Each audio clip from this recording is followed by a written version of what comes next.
عافیت کا اور نعمتوں میں زوال سے بچنے کا جب ہمیں یہ طریقہ اپنے نبی سے مل گیا تو اس کا مطلب بڑا صاف سیدھا یہی ہے کہ ہم میں سے ہر شخص اپنے نبی صلی اللہ علیہ وسلم کی سنت پر چلتے ہوئے باقاعدہ یہ سوال کیا کرے، اللہم انی اعوذ بک من زوال نعمتک، اے اللہ میں تیری نعمتوں کے زوال سے تیری ہی پناہ طلب کرتا ہوں، اور میں تیری پناہ طلب کرتا ہوں کہ عافیت مجھ سے چھین لی جائے، میں عافیت کی بجائے زندگی کی دوسری حالت میں کہیں مبتلا نہ کر دیا جاؤں، اس سے میں تیری پناہ طلب کرتا ہوں۔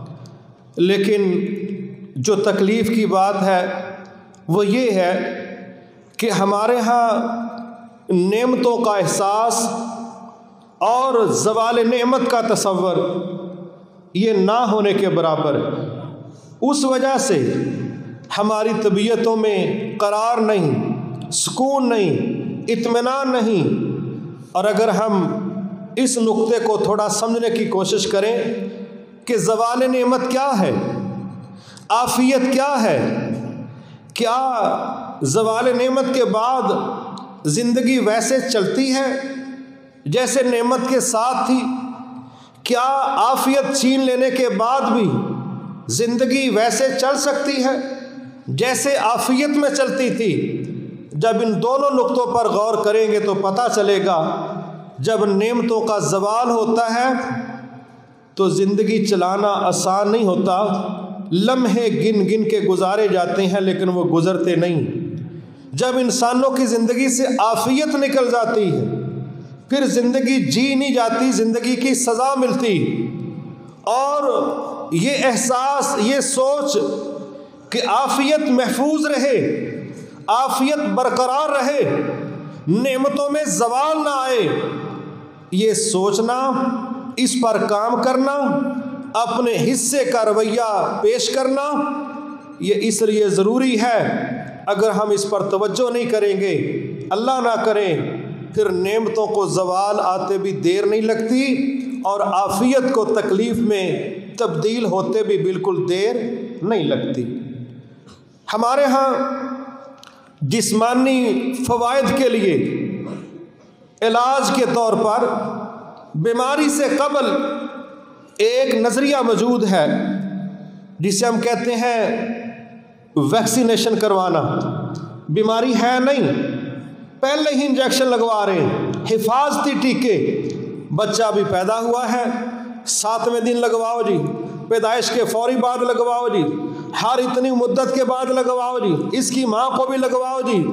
بھئی بیماری تو نہیں ہے، کہتے ہیں تو نہیں لیکن لگ نہ جائے، قبل از وقت فزیکل فٹ رہنے کے لیے احتیاط کے طور پہ ہم انجیکشن لگواتے ہیں، میڈیسن لیتے ہیں اور لفظ بولتے ہیں یہ ویکسین ہے، ابھی بیماری لگی نہیں، لیکن لگنے کا جو خوف ہے اس سے محفوظ رہنے کے لیے ایڈوانس دوائی لی جا رہی ہے، ایڈوانس احتیاط کی جا رہی ہے۔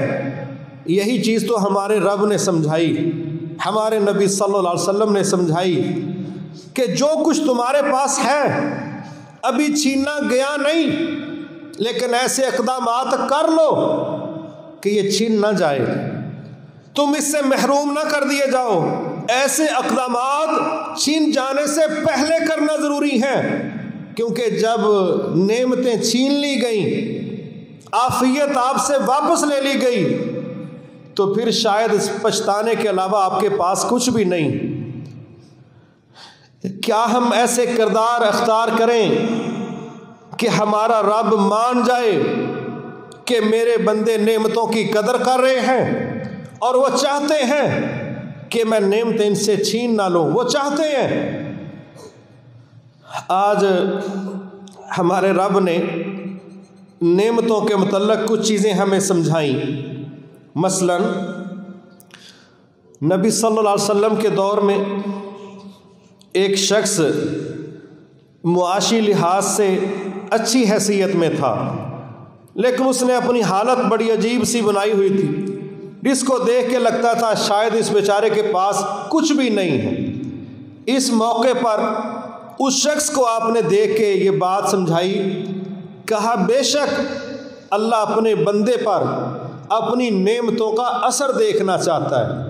یہ نہیں ہے کہ ہے بہت کچھ لیکن دیکھنے میں آپ ایسے لگیں کہ یہ زکوٰۃ دینے والا نہیں، بیچارہ وصول کرنے والا ہے۔ یہ کوئی تقویٰ نہیں، یہ کوئی پرہیزگاری نہیں۔ رسول اللہ صلی اللہ علیہ وسلم نے باقاعدہ یہ بات سمجھائی کہ اللہ اپنے بندے پر اپنی نعمتوں کا اثر دیکھنا چاہتا ہے۔ جو تمہارے رب نے تمہیں عطا کیا ہے اس کا تکبر سے بچ کے اظہار، یہ رسول اللہ صلی اللہ علیہ وسلم کا طریقہ کار ہے، اسوہ ہے، سمجھائے جانے کا عمل ہے۔ اس میں کسی بندے نے اتنی بات پوچھ لی، اے اللہ کے نبی صلی اللہ علیہ وسلم، میرا دل کرتا ہے کہ میرے جوتے، میرے کپڑے وہ دوسرے لوگوں سے زیادہ بہتر ہوں، ممتاز ہوں، بہترین ہوں، یہ تکبر میں تو نہیں آتا؟ آپ نے فرمایا نہیں، حق کو ٹھکرا دینا اور دوسروں کو حقیر سمجھنا یہ دو عمل ہیں جو تکبر کے حصے میں آتے ہیں۔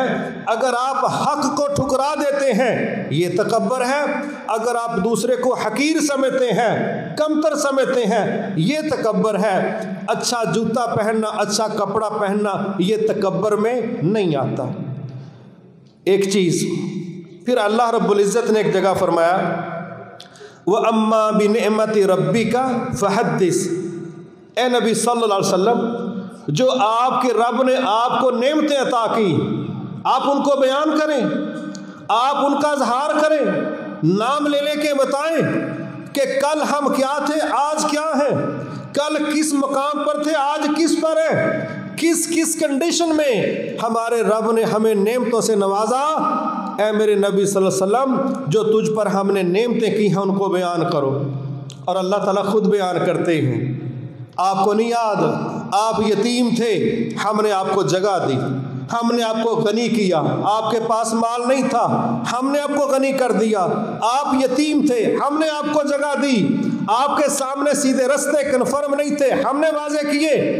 اللہ تعالیٰ خود اپنی نعمتوں کا بیان کر کر کے ماضی کو اور اس کے ساتھ حال کو کمپیریٹیو کر کے پیش کر رہے ہیں کہ اے نبی صلی اللہ علیہ وسلم دیکھیں کل کیا تھا، آج کیا ہے، اس وقت کیا تھا، اب کیا ہے۔ میرے محترم بھائیوں، سچی بات یہ ہے، ہم لوگ جب عافیت میں ہوتے ہیں ہم عافیت کو محسوس ہی نہیں کرتے، ہم جب نعمت میں ہوتے ہیں ہم نعمت کو محسوس نہیں کرتے، اور یہی وہ دو خرابیاں ہیں، نعمتوں میں ہونا، نعمت کو محسوس نہ کرنا، عافیت میں ہونا، عافیت کو قبول نہ کرنا، محسوس نہ کرنا۔ اللہ معاف فرمائے، یہ بھی ناشکری کے خاندان کے رویے ہیں، اللہ اس سے محفوظ فرمائے۔ آئیے معاشرے میں کچھ کردار ہیں، ان لوگوں کو ذرا سمجھیے، دیکھیے کہ وہ جو حالات ان سے وابستہ ہیں ان کی زندگی آسان نہیں ہے، وہ عافیت میں نہیں، آزمائش میں ہے۔ مثلا ایک شخص نابینا ہے، وہ الگ بات ہے کہ نبی صلی اللہ علیہ وسلم نے فرمایا جس بندے کی اللہ نے بینائی لے لی، دونوں آنکھوں کی روشنی لے لی، وہ دیکھ نہیں سکتا، اگر وہ اس پر صبر کرے اس کا نتیجہ اللہ کی جنت ہے۔ صبر بہت بڑا ہے، لیکن کیا ہم نے کبھی موازنہ کیا کہ جس بندے کی اچانک بینائی سلب کر لی جائے، ایک وہ شخص ہے جو موٹر وے پہ 120 140 150 پہ جا رہا ہے، اور جب اس کی بینائی چھین لی گئی ہے کیا اب اس کو کہا جا سکتا ہے کہ چلو 120 پر، چلو 150 پر؟ آپ 150 کی سپیڈ سے اس کی زندگی جس سپیڈ پر آ گئی ہے اس کا موازنہ کرنا ہر عافیت والے بندے پر حق ہے، ورنہ آنکھیں کسی کی بھی لوہے کی نہیں ہیں، کسی وقت بھی حادثہ ہو سکتا ہے، کسی وقت بھی بینائی چھینی جا سکتی ہے، مگر بینائی چھین جانے کے بعد زندگی کی جو مشکلات ہیں، کاش آنکھوں والے بینائی چھن جانے سے پہلے اس کو محسوس کریں تاکہ وہ اپنے رب کی اس نعمت کو قبول کریں، اس پر رب کے شکر کا کوئی پلان بنا لیں۔ لیکن ایسے لگتا ہے جیسے ہمارا طے ہے کہ ہماری زندگی میں ہماری بینائی کو کبھی کچھ نہیں ہوگا۔ یہ طے نہیں ہے بھائی، عافیت مانگنا ہمارا ذمہ ہے، لیکن کون کتنی دیر تک عافیت میں رہے گا اس کا صرف ہمارے اللہ کو ہی پتہ ہے، صرف خالق کو پتہ ہے۔ لیکن ایک نابینا شخص کی مشکلات، اس کی زندگی کا چلنا، دیواریں پکڑ کے راستے لینا اور سفید سٹک کے ساتھ روڈ کے کنارے پر کھڑے رہنا، ایک ایک کام کے لیے کسی دوسرے کا محتاج ہو جانا اور زندگی کے سارے رنگ بلیک اینڈ وائٹ ہو جانا، یہ آنکھوں والا تصور نہیں کر سکتا۔ اگر تھوڑا سا بندے نے اپنے آپ کو چیک کرنا ہو، صرف زیادہ نہیں 24 گھنٹے کے لیے بندہ اپنی آنکھوں پر پٹی باندھ کے گزارے نا، صرف 24 گھنٹے کے لیے، کہ بنتا کیا ہے، زندگی چلتی کیسے ہے، محتاجی کیا ہوتی ہے، نعمت کا احساس کس طرح بیدار ہوتا ہے، تو سمجھ آ جائے۔ لیکن اللہ تعالیٰ ہمیں احساس دے دے، اس وقت ہمیں اپنی آنکھوں کا وہ احساس نہیں ہے جس طرح اس بندے کو ہو سکتا ہے اچانک کسی حادثے میں جس کی نظریں، جس کی بینائی سلب کر لی گئی ہے۔ اللہ سب کو عافیت عطا فرمائے۔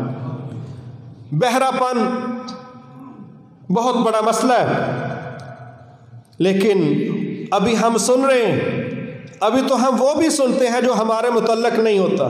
نبی صلی اللہ علیہ وسلم نے فرمایا، جس بندے نے کسی کی ایسی بات سننے کی کوشش کی جو وہ سنانا نہیں چاہتا، دو لوگ ہیں، کوئی سیکرٹ بات کر رہے ہیں اور جناب اس بندے کے کان ادھر لگے ہوئے کہ میں پتہ کروں کہ یہاں کون سے انکشاف ہونے جا رہا ہے۔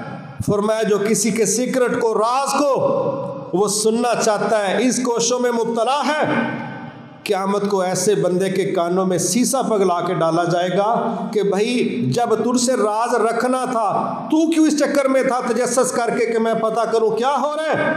ابھی تو ہم وہ بھی سنتے ہیں جو ہمارے متعلق نہیں ہے، لیکن اللہ نہ کرے جب قوت سماعت ختم ہو جائے اور ہمارے اپنے متعلق بھی ہمیں کچھ نہ سنائی دے، اس وقت زندگی کی جو سپیڈ ہوگی، جو مسائل ہوں گے، کاش آج سماعت کی قوت ہے، آج ہم اس کو محسوس کریں کہ اللہ نہ کرے اچانک جب قوت سماعت سلب کر لی جائے، پھر زندگی کیسے چلے گی؟ پھر زندگی کیسے چلے گی؟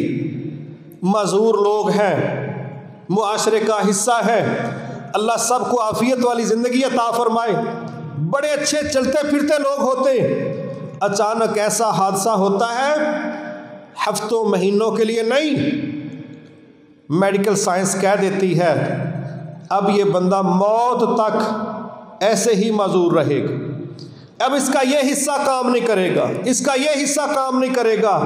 یہ معذوری تندرستی میں فیل کرنے والا کام ہے کہ جب ہم دوڑ لگاتے، جب ہم کندھے مار کے دھکیل دیتے، زندگی کی ریس سے لوگوں کو نکالنے کی کوششیں کرتے، اللہ نہ کرے جب ہم ویل چیئر پر ہوں اور اس حالت میں کھڑے ہوں کہ کوئی پیچھے سے آئے پکڑ کے سڑک پار کروا دے، کوئی پیچھے سے آئے واش روم میں لے کے چلا جائے، کوئی مجھے اٹھا کے چارپائی پر بٹھا دے، کسی کی ٹانگوں کی ضمانت نہیں ہے کہ مرتے دم تک اس کو کوئی فریکچر نہیں ہوگا، یہ کسی کے ساتھ کسی بھی وقت ہو سکتا ہے۔ لیکن ایک معذور شخص کے مسائل اور ایک تندرست شخص کی نعمت، ان دونوں کا موازنہ کرنا آج تندرست لوگوں کا فریضہ ہے تاکہ وہ اپنی قوت کو، طاقت کو، تندرستی کو محسوس کریں۔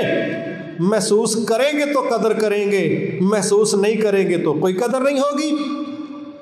اسی طرح ہم نارمل لائف گزار رہے ہیں، بعض اوقات نہ چاہتے ہوئے کتنے بے گناہ ہیں، آزمائش کے طور پر جیلوں میں بند ہیں۔ ابھی چند دن پہلے میں ایک پروگرام دیکھ رہا تھا، ایک عورت ہے، اس نے کسی کو کال کی، کوئی قتل کا مسئلہ تھا، 35 سال سزا۔ آپ کیوں بیٹھی ہیں؟ فلاں مسئلہ ہے 11 سال سزا، آپ کیوں بیٹھی ہیں 19 سال سزا، کتنی کاٹ چکی ہیں 13 سال 7 سال 9 سال، بچے کدھر ہیں پتہ نہیں کدھر اڑ رہے ہیں، عورتیں ہیں۔ قیدی کے مسائل کیا ہے، ہم باہر بیٹھ کے اس کو محسوس نہیں کر سکتے۔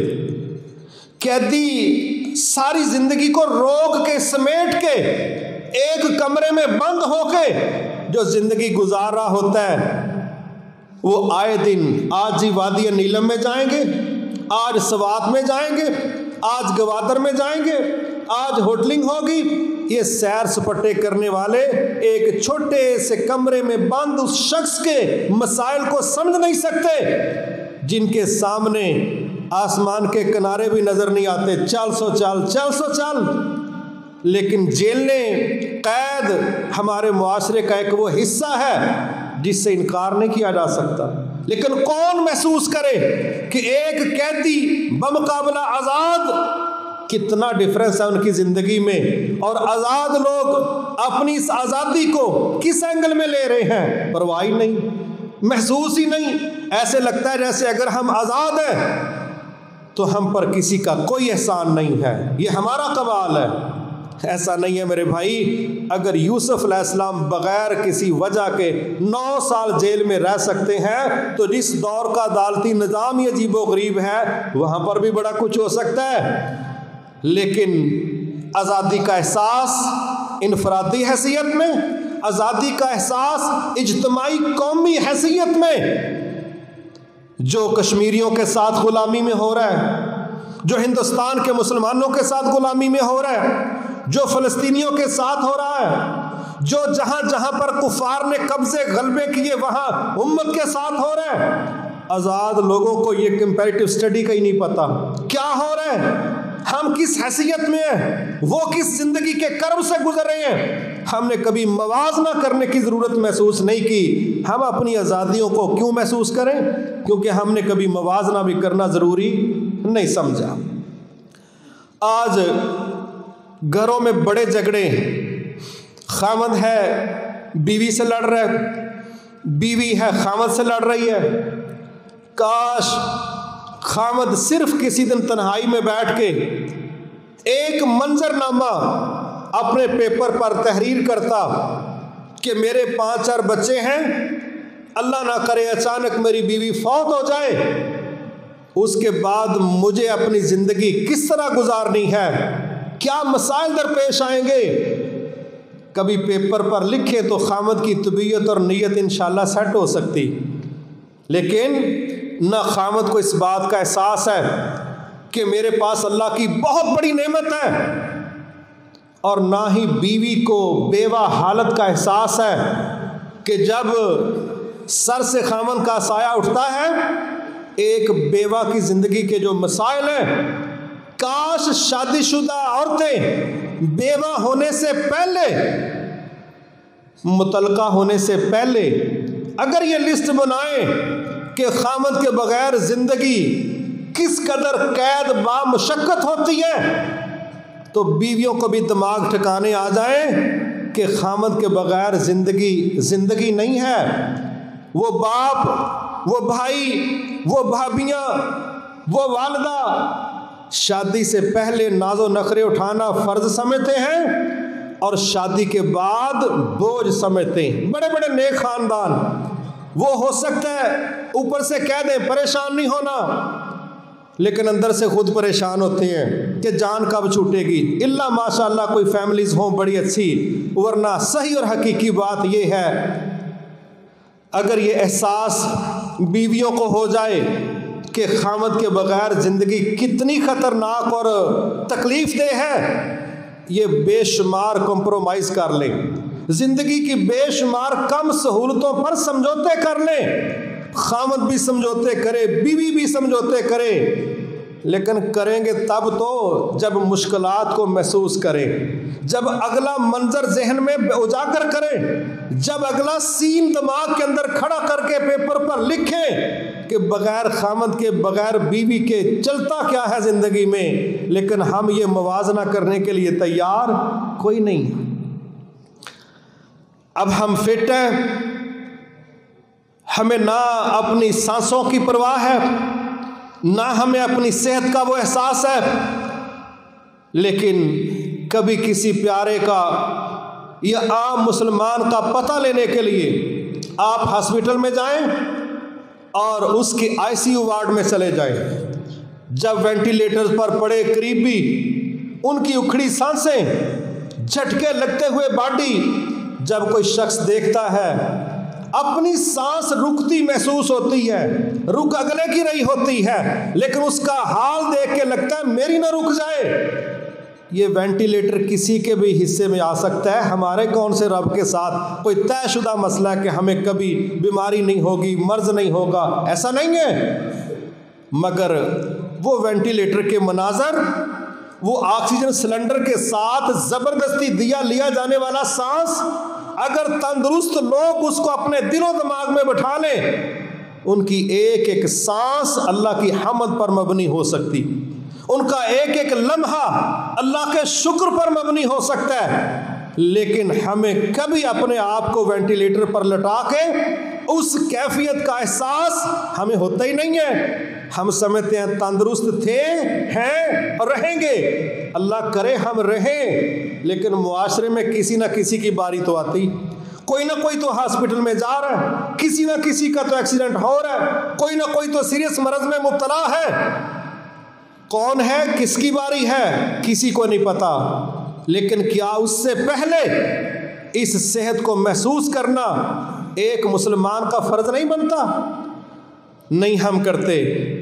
آگے آ جائیں، امیر ہوتے تو بڑی دیر لگتی ہے، لوگ لفظ بولتے ہیں، ہمارے دادا جی یہ کرتے تھے، پھر ابا جی نے یہ کیا، پھر میں نے یہ کیا، ابھی ہوں تو میں اپنی زندگی کے آخری سالوں میں، مگر ماشاءاللہ میرے بچے اپنے پاؤں پر کھڑا ہو گئے ہیں، وقت لگا ہے، لیکن جو پاؤں پر کھڑے ہو چکے ہیں ہواؤں میں اڑ رہے ہیں۔ جب حادثہ ہوتا ہے تو یہ نہیں کہتے کہ غریب ہونے میں ہمیں کو 15-20 سال لگ گئے، یہ لفظ نہیں ہوتے، کہتے کل شام تک ہم دینے والے تھے، ابھی ہم لینے والے ہیں۔ یہ منظر ہم نے مظفر آباد میں زلزلہ کے دوران، جب بہت بڑے بڑے محلات کے مالک جن کے دروازوں پر لوگ آگے وصول کرتے تھے، بس چند لمحات کا زلزلہ تھا، پھر وہ جو کل دینے والے تھے آج خود لائنوں میں لگ کے شاپر میں سادے چاول وصول کر رہے تھے۔ امیر ہوتے بڑی دیر لگتی، لیکن غریب ہوتے کوئی دیر نہیں لگتی۔ کون محسوس کرے کہ جو اتنا لمبا وقت نعمتوں میں غوطہ زن رہ کے گزارا ہے، یہ تبدیل ہو سکتا ہے۔ چلتی گاڑی سے بھی ہم اتر سکتے ہیں، کوئی کہہ سکتا ہے چلو پیدل، کوئی کہہ سکتا ہے اس گھر سے باہر نکلو، کوئی کہہ سکتا ہے جیبیں خالی کرو، کوئی کہہ سکتا ہے اپنی چھت سے باہر نکل کے آسمان کی چھت کے نیچے آ کے وقت گزارو۔ یہ ہو سکتا ہے، یہ ہو رہا ہے، یہ ہوتا ہے۔ بڑی دنیا کل تک اپنی چھتوں کی مالک تھی، آج ان کی اپنی چھت نہیں ہے۔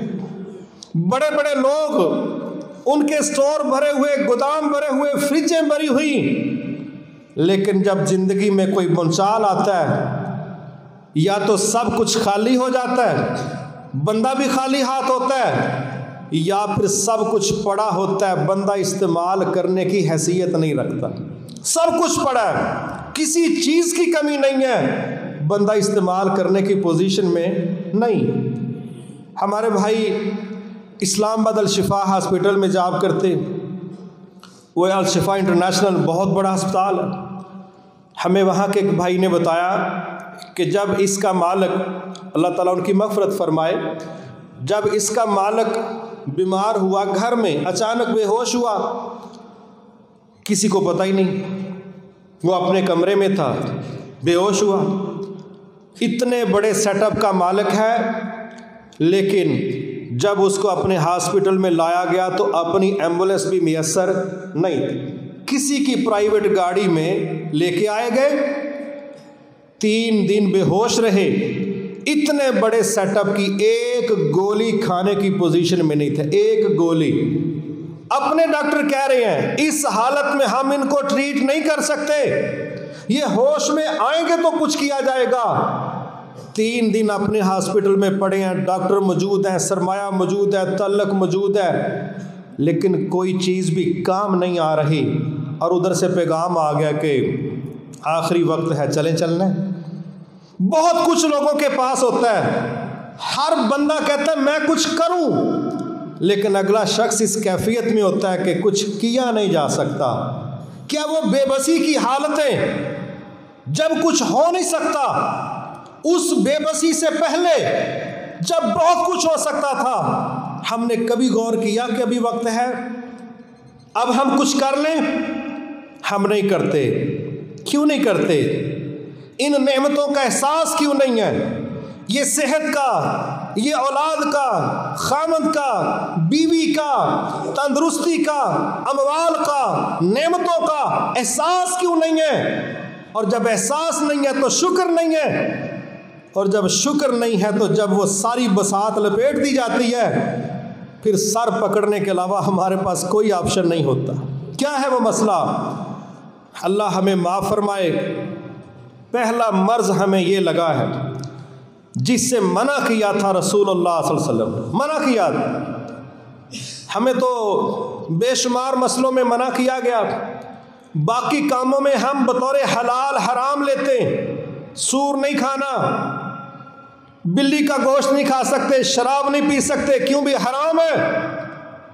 اگر ویسے بھی اللہ کے نبی منع کر دیں، وہ اسلام کی پالیسی ہو، یقین کریں اس کو قبول کرنے میں بھی بڑی بچت ہے، بڑی بچت ہے۔ آپ نے آرڈر کے طور پہ کہا انظروا الی من هو اسفل منکم، لوگوں میں تمہیں حکم دے رہا ہوں، اس کو صیغہ امر کہتے ہیں۔ آپ کہتے ہیں لوگوں ان کی طرف دیکھو جو تم سے نیچے ہیں، جو تم سے نیچے ہیں۔ تم صحت مند ہو، دوسرا بیمار ہے، تم صاحب اولاد ہو، دوسرے کے پاس اولاد نہیں، تم قوت میں ہو، دوسرا کمزور ہے، تم دینے والے ہو، دوسرا لینے والا ہے۔ انظروا الی من هو اسفل منکم، جو تم سے نیچے ہیں ان کی طرف دیکھو۔ ولا تنظروا، میں تمہیں کہہ رہا ہوں کہ مت دیکھنا، الی من هو فوقکم، جو تم سے اوپر ہے، طاقت میں، صحت میں، قوت میں، وسائل میں، نعمتوں میں۔ آپ کہہ رہے ہیں، میں کہہ رہا ہوں وَلَا تَنْظُرُوا إِلَىٰ مَنْ هُوَ فَوْقَكُمْ فَهُوَ أَجْدَرُ أَلَّا تَزْدَرُوا نِعْمَةَ اللَّهِ عَلَيْكُمْ۔ اگر تم نے میری بات کو قبول نہ کیا، جو میں تمہیں ایک ترتیب بتا رہا ہوں کہ اپنے سے نیچے دیکھنا، اپنے سے اوپر نہ دیکھنا، کہا اگر تم نے میری بات کو قبول نہ کیا اور اپنے سے اوپر دیکھا، جو نعمتیں تمہارے پاس موجود ہیں تم ان کی ناشکری کر بیٹھو گے، اور جب ناشکری ہوتی ہے تو نتیجہ کیا نکلتا ہے؟ لَإِن شَكَرْتُمْ لَأَزِيدَنَّكُمْ۔ اللہ کہتے ہیں ہم نے فیصلہ کیا، جو شکر کرے گا ہم اس کی نعمتوں میں ضرور اضافہ کریں گے۔ وَلَئِن كَفَرْتُمْ، اگر ناشکری ہوئی، إِنَّ عَذَابِ لَشَدِيدٌ، پھر یہ نہیں کہا پھر میں نعمتیں کم کر دوں گا، نہ کہا پھر میرا عذاب بڑا سخت ہے، پھر میرا عذاب بڑا سخت ہے۔ کیا معنی ہے؟ اپنے سے اوپر دیکھیں گے، منہ سے ناشکری نکلے گی، اور ناشکری کا نتیجہ نعمتوں کا زوال، زندگی میں بیڑا غرق ہونا شروع ہو جائے گا، زندگی میں نہ عافیت، نہ سکون، نہ راحت، کچھ نہیں بچے گا۔ کیوں؟ منع کیا گیا تھا نا اپنے سے اوپر نہ دیکھنا، ورنہ یہ بیماری لگے گی۔ ابھی کرونا کا دور چل رہا ہے، اللہ تعالیٰ ختم کر دے، پہلے بھی کچھ چلا۔ حالات یہ تھے کہ بڑے بڑے قریبی سلام لینے کے لیے تیار نہیں، اٹینڈ کرنے کے لیے تیار نہیں، فون پہ باتیں ہو رہی ہیں، اللہ تو انہوں صحت دے، کوئی کہہ رہا اللہ تو علی آسانی کرے، مطلب اللہ تو انہوں چکے، بابا ٹائم ہو گیا، یہ چل رہا ہے۔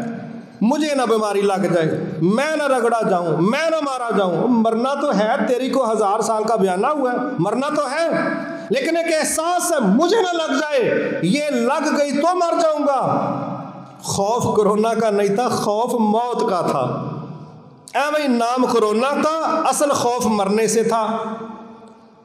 میرے بھائی ہمیں ہمارے نبی صلی اللہ علیہ وسلم نے سمجھایا اگر تم اپنے سے اوپر دیکھو گے تم ایک غلطی کر بیٹھو.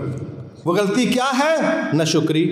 اور ناشکری کا ریئیکشن جو اللہ کی طرف سے آئے گا وہ نارمل عذاب نہیں، دردناک عذاب، شدید عذاب. ہماری حالت کیا ہے؟ ہم نے دیکھا اپنی آنکھوں سے بندے کار میں بیٹھے ہیں، بائک پہ نہیں، سائیکل پہ نہیں، کار میں بیٹھے ہیں.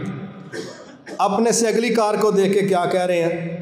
میرا خیال ہے گڈی بڑی زبردست ہے، تو کھوتی ریڑھی تے بیٹھا ہے. جس جگہ تم بیٹھے ہو تم گدا ریڑھی پر بیٹھے ہو. یہ جو احساس ہے کہ ہماری گاڑی کی حیثیت ہی کوئی نہیں، بھائی گاڑی ہے، کہتا اس کو چھوڑو، یہ تو پھٹا ہی ہے، پاکستانی سیمبلڈ ہے، یہ خامی ہے، وہ خامی. اچھا یہ شکر گزاری ہو رہی ہے کہ نہ شکری ہو رہی ہے؟ اور دیکھ کس کو رہے؟ جو آگے جا رہی ہے. یہاں تو گاڑیاں دیکھنا دور کی بات، لوگ تو اپنی بیوی چھوڑ کے دوسروں کی بیویوں کو دیکھ کے کہتے ہیں بس ماشاءاللہ جی تے اللہ نے انہاں نوں دتے نے، یہاں تے گھراں سائی وال دیاں گائیاں بنیاں. بچے اس کے بڑے پیارے، بیوی اس کی پیاری، مکان اس کا پیارا، گاڑی اس کی پیاری. سبحان اللہ. جب یہ مزاج ہوگا پھر شکر نہیں ہوگا، نہ شکری ہوگی. جب نہ شکری ہوگی تو نعمتیں بھی چھین لی جائیں گی اور عذاب بھی فیس کرنا پڑے گا.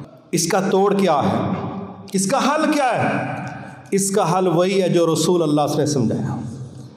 سید الاستغفار، اس میں ایک جملہ آتا ہے بڑا خوبصورت، اللہم ابوء لک بنعمتک علی، یا اللہ جو تو نے مجھے نعمتیں دی ہیں میں سب نعمتوں کا اعتراف کرتا ہوں، میں تسلیم کرتا ہوں. سبحان اللہ. شیخ سدیس اللہ تعالیٰ ان کی زندگی میں برکت عطا فرمائے، وہ جب رمضان میں دعا کرواتے تھے نا تو ساتھ یہ بڑے خوبصورت جملے بولتے تھے، اللہم لک الحمد بالایمان وَلَكَ الْحَمْدُ بِالْإِسْلَامِ وَلَكَ الْحَمْدُ بِالْقُرْآنِ وَلَكَ الْحَمْدُ بِالصِّحَّةِ وَالْفَرَاغِ وَالْعَافِيَةِ وَالْأَمْوَالِ وَالْأَوْلَادِ. ایک ایک چیز کا نام لے کے وہ بات کر رہے، اللہ اس پر بھی تیرا شکر، اس پر بھی تیرا شکر، اس پر بھی تیری تعریف. اور یہ دعا کے الفاظ ہیں ابوء لک بنعمتک علی. ہم سب تسلیم کریں کہ ہمارے رب نے ہمیں نعمتیں دی ہوئی، تسلیم کریں. وَأَمَّا بِنِعْمَةِ رَبِّكَ فَحَدِّثْ، گونگے مسنے ناشکرے بننے کی بجائے بیان کریں کہ ہمارے رب نے ہمیں کیا دیا، لیکن اس میں یہ احتیاط رہے کہ اس کا مطلب کسی کو نیچا دکھانا نہیں ہے، اس کا مطلب اپنے رب کی نعمتوں کا اظہار ہے. جب بیٹھتے ہیں نا لنگوٹیے یاروں میں، پھر کہتے ہیں او ویلا بھی اسی ویکھیا ہے جدو پتھر اتے مرچاں رگڑ کے تے جناب پھر اسی تندور دی روٹی نہ کھا لینے سا، پھر سادی سادی باتیں. اور جب بیٹھتے ہیں شریکے میں تو محسوس کرواتے ہیں سونے کا چمچ لے کے ہی منہ میں پیدا ہوئے تھے. اگر ہم اپنا ماضی یاد رکھیں کافی حد تک ہمیں اپنی اوقات یاد رہے، کافی حد تک، لیکن ہم اپنا ماضی نہ ڈسکس کرنے کے لیے تیار ہیں نہ اس کو یاد کرنے کے لیے تیار ہیں. واللہ میں کہہ سکتا ہوں کیونکہ ہم معاشرے کو دیکھ رہے ہیں، ہم سب جتنے لوگ یہاں بیٹھے ہیں سب الا ماشاءاللہ، آپ آج سے 30 سال پیچھے چلے جائیں، کوئی اپنے باپ سے پوچھے، کوئی خود اپنا ماضی دیکھے، آج سے 30 سال پہلے جو ہمارے پاس نعمتیں تھیں کیا آج اس کے مقابلے میں کئی گنا زیادہ ہیں کہ نہیں ہیں؟ مگر ہم تسلیم کرنے کے لیے تیار نہیں، کیونکہ ہم کیا کر رہے ہیں؟ ہم اگلی گاڑی کو دیکھ رہے ہیں، ہم اگلے محل کو دیکھ رہے ہیں، ہم دوسرے کے بیوی بچوں کو دیکھ رہے ہیں، ہم کسی اور کے سٹیٹس کو دیکھ رہے ہیں، ہم اپنا ماضی دیکھنے کے لیے تیار نہیں ہیں. اگر ہم چاہتے ہیں ہماری نعمتیں ہمارے پاس رہیں، اگر ہم چاہتے ہیں ہمارا رب ہم سے نعمتیں چھین نہ لے، ہمیں پھر تسلیم کرنا پڑے گا کہ میرے رب یہ بھی تو نے دیا، یہ بھی تو نے دیا، یہ بھی تو نے دیا، میرے پاس یہ نہیں تھا یہ تو نے دیا، یہ نہیں تھا یہ آپ نے دیا. ہمیں تسلیم کرنا پڑے گا، بیان کرنا پڑے گا اور اس پر رب کا شکر ادا کرنا پڑے گا، اور اپنے سے نیچے بھی دیکھنا اور دھیان رکھنا پڑے گا، ورنہ اللہ نہ کرے خطرہ ہے کہ یہ نعمتیں ہم سے چھین نہ لی جائیں. جب ہم بیٹیوں کو جہیز دیتے پھر لسٹ بنتی، اس وقت اور دوسری لسٹ کب بنتی ہے؟ جب اللہ نہ کرے طلاق ہو جائے نا، پھر وہ لسٹ بنتی ہے۔ بعض اوقات تو جہیز میں وہ سامان ہوتا بھی نہیں ہے جو تھانے کچہری کی لسٹ میں موجود ہوتا ہے۔ ویسے حالات نارمل ہیں۔ مجھے نہیں یاد کسی عورت نے، کسی مرد نے یہ کہا ہو کہ آؤ ہم اپنے گھر میں اللہ کی نعمتوں کو صرف پیپر پر چڑھا لیں، کہ کتنی نعمتیں، کون کون سی نعمتیں، 1 4 5 مرلے کے مکان کے اندر کتنے ڈھیر لگے ہوئے ہیں، کس کس قسم کی نعمت ہے۔ کبھی ہم نے کاغذ پینسل لے کے ان کو لکھنا گننا گوارا نہیں کیا۔ اور یہ حقیقت ہے، قیامت کو تو ہر نعمت کے متعلق سوال ہوگا۔ کتنا معمولی سے معمولی لیول ہے۔ نبی صلی اللہ علیہ وسلم بہت زیادہ بھوک میں مبتلا تھے۔ عمر فاروق رضی اللہ تعالیٰ عنہ بھوک میں مبتلا ہے، ابوبکر صدیق رضی اللہ تعالیٰ عنہ بھوک میں مبتلا ہے، کھانے کے لیے کچھ نہیں۔ آپ کو کسی صحابی نے بلا لیا کہ ہمارے گھر آ جائیے، وہاں گئے۔ اب دیکھیں میزبانی میں کیا پیش ہو رہا ہے۔ وہ جسے ہم پنجابی میں کہتے ہیں نا ڈوکا کھجوریں، وہ پیلے رنگ کی کچی کھجوریں، وہ کھجوروں کا ایک گچھا ہے جو ابھی مکمل پروسیس میں نہیں گیا، سادہ کنویں کا پانی ہے۔ یہ 2 چیزیں پیش ہوئیں۔ اس دنیا کی عظیم ترین ہستیاں بھوک سے دوچار ہیں، سامنے کھانے کے لیے کنویں کا سادہ پانی اور کچی کھجوریں ہیں۔ جب تینوں نے یہ کھائیں تو رسول اللہ صلی اللہ علیہ وسلم نے وہیں پر کہہ دیا، کہا صحابہ قیامت کو ان کھجوروں اور ٹھنڈے پانی کے متعلق بھی سوال کیا جائے گا۔ صحابہ کہنے لگے جی ان کے متعلق بھی؟ آپ نے کہا ہاں، سائے کے متعلق بھی سوال ہوگا۔ جب آپ دھوپ سے نکل کے سائے میں آتے ہو تو اس کے متعلق بھی سوال ہوگا۔ ہمیں تو نہیں سائے کا احساس، ہمیں تو اے سی کا احساس نہیں، سائے کا خاک ہونا ہے۔ ہمیں تو ہواؤں میں اڑتی گاڑیوں کا احساس نہیں، ہماری فریجوں میں گلنے سلنے والے وہ سالن، وہ کھانے جو زیادہ پک گئے تھے ان کا احساس نہیں۔ ہمیں تو اپنے یورک ایسڈ کیے گئے جسم جو کھا کھا کے مٹن ہو گیا اس کا احساس نہیں۔ ہمیں تو وہ اپنے کپڑے جو سمجھ نہیں آتی عورتوں کی طرح کون سے پہنے کون سے چھوڑیں، ہینگر بیچارے ٹیڑھے ہو گئے ہیں، سیف میں جگہ خالی نہیں بچی۔ ہمیں تو نہیں احساس ہو رہا کہ کیا کچھ ہمارے رب نے عطا کر دیا، اور اللہ نہ کرے اگر ایک جھٹکا زندگی میں لگ جائے یا یہ سب کچھ چھن جاتا ہے یا موجود ہوتا ہے تو ہم استعمال کرنے کے قابل نہیں ہوتے۔ آئیے آخر میں ابن ماجہ ہی کی ایک حدیث ہے، بہت کچھ سمجھانے والی ہے۔ نبی صلی اللہ علیہ وسلم نے فرمایا جس بندے نے اس حالت میں صبح کی، اس حالت میں صبح کی، سب سے پہلی اس کی زندگی میں عافیت ہے، عافیت، کوئی حادثہ نہیں، کوئی بیماری نہیں، عافیت ہے۔ دوسرا اس کے پاس 1 دن کا کھانا ہے، 1 دن کا کھانا ہے، اور بعض روایتوں کے مطابق اس کے پاس 1 پیالہ ہے جس میں وہ پانی ڈال کے سر بھی دھو سکتا ہے، پی بھی سکتا ہے، سالن بھی ڈال سکتا ہے۔ یہ 3 چیزیں جس کے پاس ہیں، آپ نے فرمایا کل دنیا اس کے گھر میں جمع ہو چکی ہے، کل دنیا۔ 3 چیزیں، عافیت، 1 دن کا کھانا اور 1 پیالہ، مکمل دنیا اس کے پاس ہے۔ ہم ذرا اس لسٹ کو اپنے گھر کے سامان سے کمپیئر کر کے دیکھیں نا کہ ہمارے پاس کیا کیا ہے۔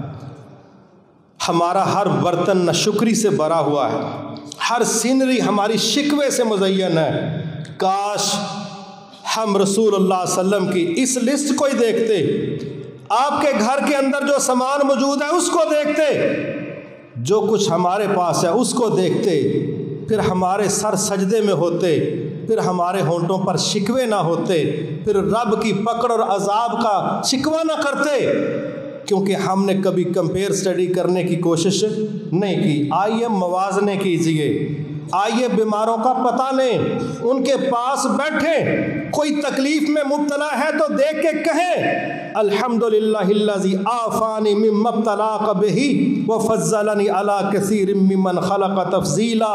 شکر ہے اس ذات کا جس نے مجھے اس تکلیف میں مبتلا ہونے سے بچایا اور اپنی بے شمار مخلوقات میں سے مجھ پر فضل کیا، مجھے عافیت دی، تندرستی دی، نعمت دی، فوری اپنے رب کو پکارے، شکر ہے تیرا۔